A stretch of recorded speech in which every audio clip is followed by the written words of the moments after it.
Good morning everyone. నేను last వీడియోలో చెప్పినట్టుగానే నేను చెప్పాను కదా, రోజు ఒక టాపిక్ మీద మనం డిస్కస్ చేసి దాని మీద ఆన్సర్ రైటింగ్, దాని మీద వచ్చే ఎలాంటి క్వశ్చన్స్ వీ కెన్ ఎక్స్పెక్ట్ అనేది మనం డిస్కస్ చేసుకుందామని అనుకున్నాం కదా.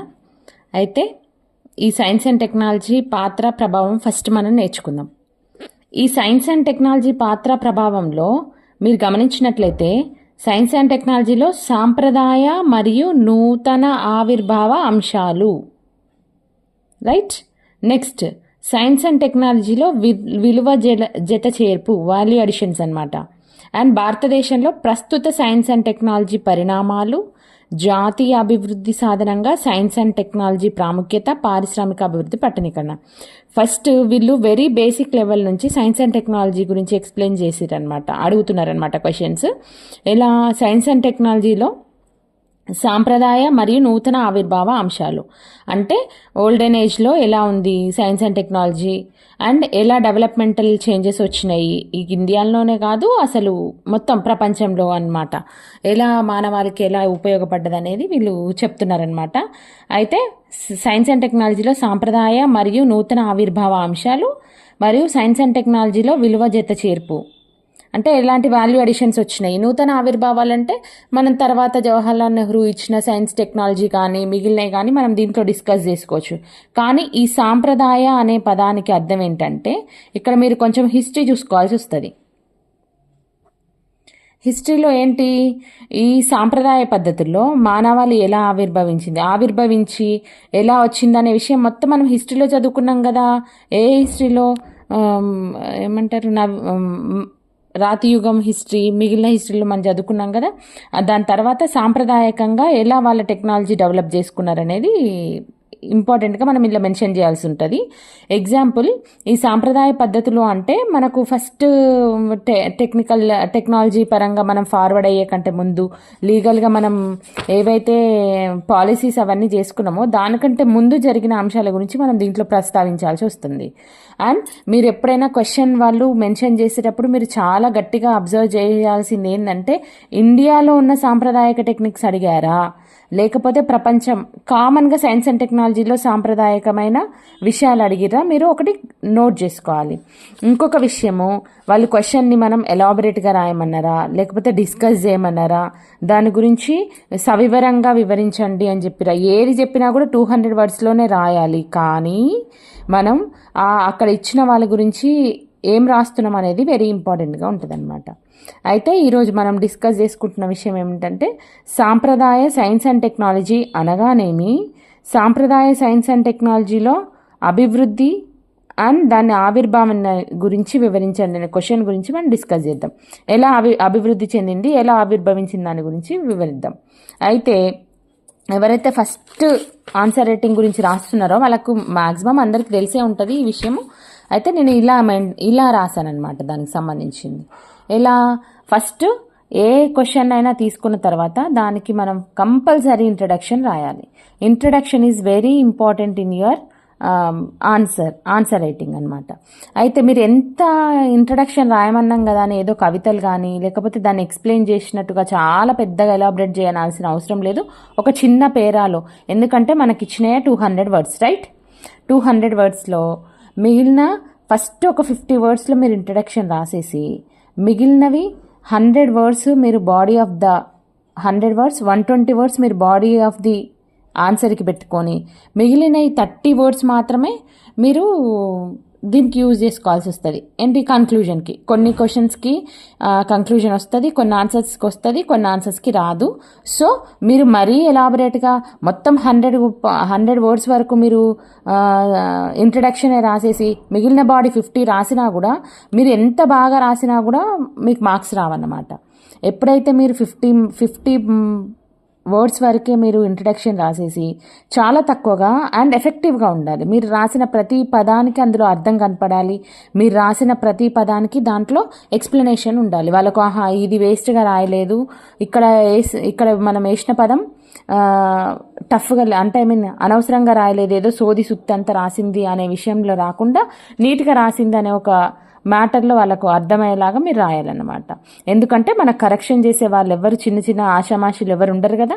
ఆల్రెడీ మనమే గ్రూప్ 1కి రాస్తున్నామంటే ఆ గ్రూప్ 1 కరెక్షన్ చేసే వాళ్ళు ఏ పొజిషన్లో ఉంటారు చెప్పండి? చాలా పెద్ద పొజిషన్లో ఉంటారు. వాళ్ళు కరెక్షన్ చేస్తుంటే మనకు మ్యాటర్ తెలిసి సోది కొట్టి రాసినామా, మ్యాటర్ తెలిసి ఆన్సర్ రాసినామా, లేకపోతే ఏదో కొంచెం క్లూ దొరికితే దాన్ని పట్టుకొని మనం రాసినామా అనే విషయం వాళ్ళకి ఈజీగా అర్థమవుతుంది. ఎంత ఎఫెక్టివ్గా మన ఆన్సర్ రేటింగ్ ఉంటే మనకు అంత మంచి మార్క్స్ పడతాయి అనమాట. ఓకే, అయితే నేను ఇంట్రడక్షన్ ఇవాళ క్వశ్చన్కి వచ్చినట్లయితే ఇవాళ చూడండి, సాంప్రదాయ సైన్స్ అండ్ టెక్నాలజీ అంటే ఏమిటి అండ్ సాంప్రదాయ సైన్స్ అండ్ టెక్నాలజీ అభివృద్ధి ఆవిర్భావాన్ని గురించి వివరించండి అని ఒక క్వశ్చన్ తీసుకున్నా. అయితే దీంట్లో నేను ఇంతకుముందుకే చెప్పినగా సాంప్రదాయ అంటే అర్థం ఏంటి? మానవాళి ఎంతో ఏకాగ్రతగా, సమయస్ఫూర్తిగా, విచక్షణగా అధికంగా ఉండి ఇతర జంతుజాలంతో పోల్చినప్పుడు అండ్ మిగిలిన జంతుజాలంతో పోల్చినప్పుడు మానవాళికి చాలా తెలివితేటలు ఉన్నాయి. సో ఆ తెలివితేటలను ఉపయోగించి మానవ సంక్షేమానికి మరియు సంరక్షణ కోసం కొన్ని మార్పులు చేర్పులు చేసుకున్నాడు ఆ ప్రకృతిని. ఆ మార్పులు చేర్పులనే టెక్నాలజీ అంటారు. వీటినే సాంప్రదాయక సైన్స్ అండ్ టెక్నాలజీ అని అంటారు అనమాట. ఇలా నేను ఇంట్రడక్షన్ ఇచ్చిన, మీరు ఇదే ఇవ్వాలని లేదు.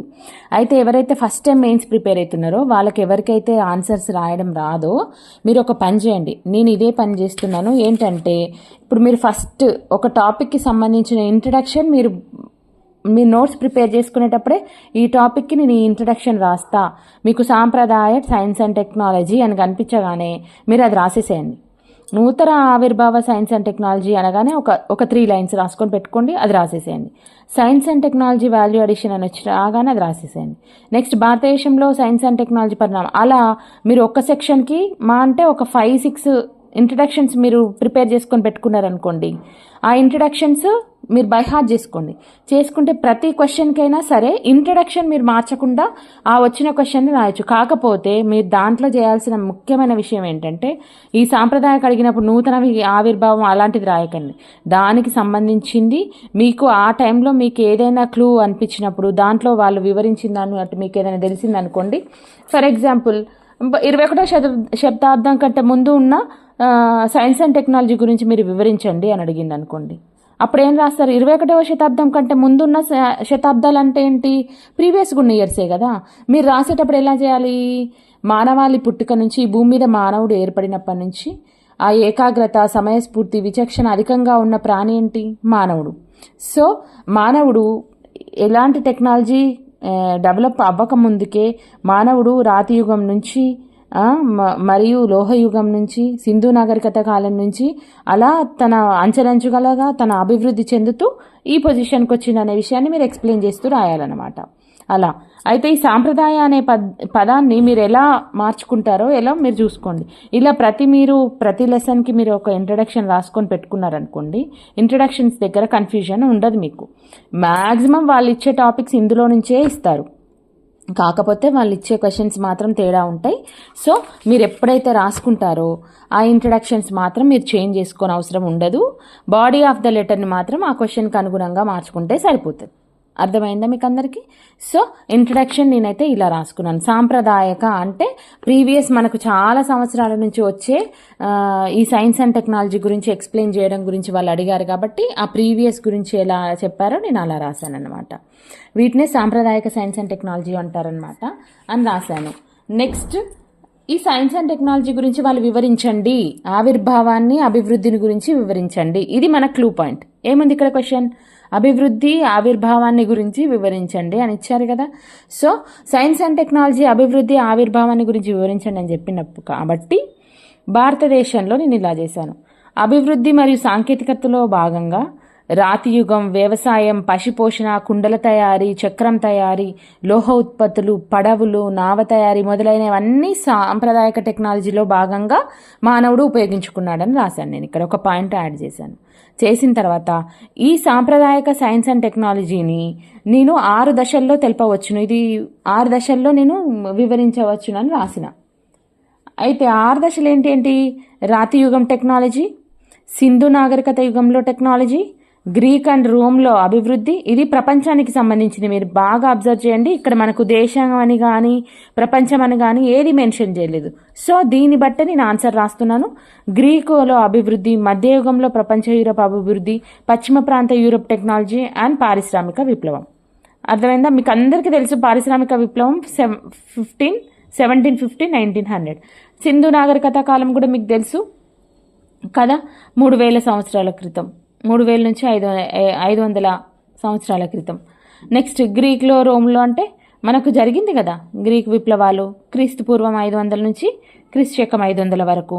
మధ్యయుగం అంటే 1500 AD వరకు, రైట్. రాతి యుగం ఎప్పుడు జరిగింది?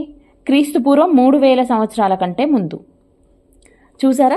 సాంప్రదాయక టెక్నిక్లో ఇప్పుడు ఇలా మీరు ఏ ఎగ్జామ్ రాసినా, ఏ మెయిన్స్లో ఏ క్వశ్చన్ పేపర్ రాసినా కానీ ఆన్సర్ షీట్స్ కంపల్సరీ మీకు ఒక డయాగ్రామ్ ఉండాలి, రైట్. అయితే దీన్ని మీరు ఎగ్జామ్లో ప్రిపేర్ చేసేటప్పుడు ఏంటంటే ఇట్లా పై చార్ట్ లాగా వేయండి. సింధు నాగరికత 1 by 1 ఇలా వేసేసుకున్నారనుకోండి, అదొక చార్ట్ లాగా ఒక సైడ్కి ఉండిపోతుంది. అట్లానే ప్రతిదానికి అనవసరంగా ప్రతిదీ ఒకటే చార్ట్ లాగా వేయకండి, కొన్నింటికి కొన్ని ప్లేస్లలో వస్తుంది. అయితే రాతియుగం టెక్నాలజీ. రాతియుగం టెక్నాలజీ అంటే ఏంటి? 70,000 నాటికే, 70,000 సంవత్సరాలు క్రీస్తుపూర్వం నాటికే ఏమైంది? నియాండర్తల్ మానవుడు రాత్రి పనిముట్లను వాడేవాడనమాట.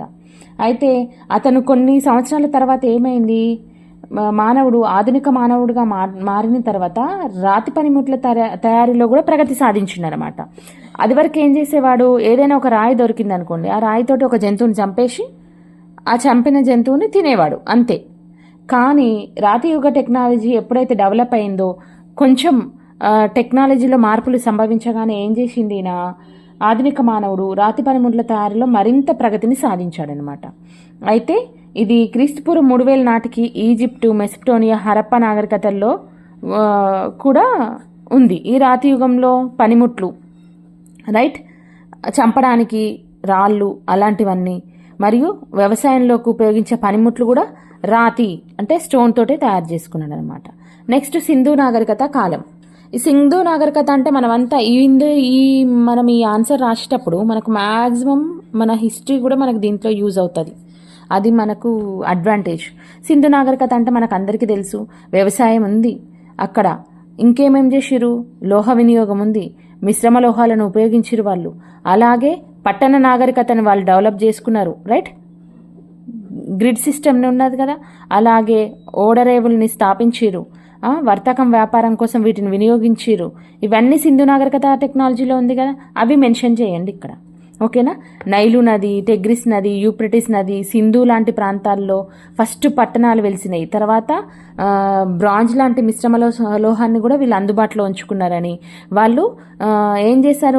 మిశ్రమ లోహాలను ఉపయోగించి ఏమేమి తయారు చేశారు? కొన్ని బొమ్మల్ని తయారు చేయడం, మట్టిని ఉపయోగించి కుండల్ని తయారు చేయడము, ఇవన్నిటి గురించి మీరు రాయొచ్చు అనమాట సింధు నాగరికత టెక్నాలజీలో. గ్రీక్ అండ్ రోమ్ అభివృద్ధి టెక్నాలజీ. గ్రీక్ రోమ్లో టెక్నాలజీ అభివృద్ధి గురించి మాట్లాడుకున్నట్లయితే, గ్రీక్ అనగానే, రోమ్ అనగానే మనకు ఫస్ట్ గుర్తొచ్చే విషయం ఏంటి? రాజకీయం, రైట్. చాలా మంది రాజకీయంగా ఏమంటారు, పొలిటికల్ సైన్స్ చదివిన వాళ్ళైనా, మతపరంగా, న్యాయపరంగా మనకు చాలా విషయాలు తెలిసింది ఎక్కడి నుంచి? గ్రీక్ అండ్ రోమ్ నుంచి, రైట్.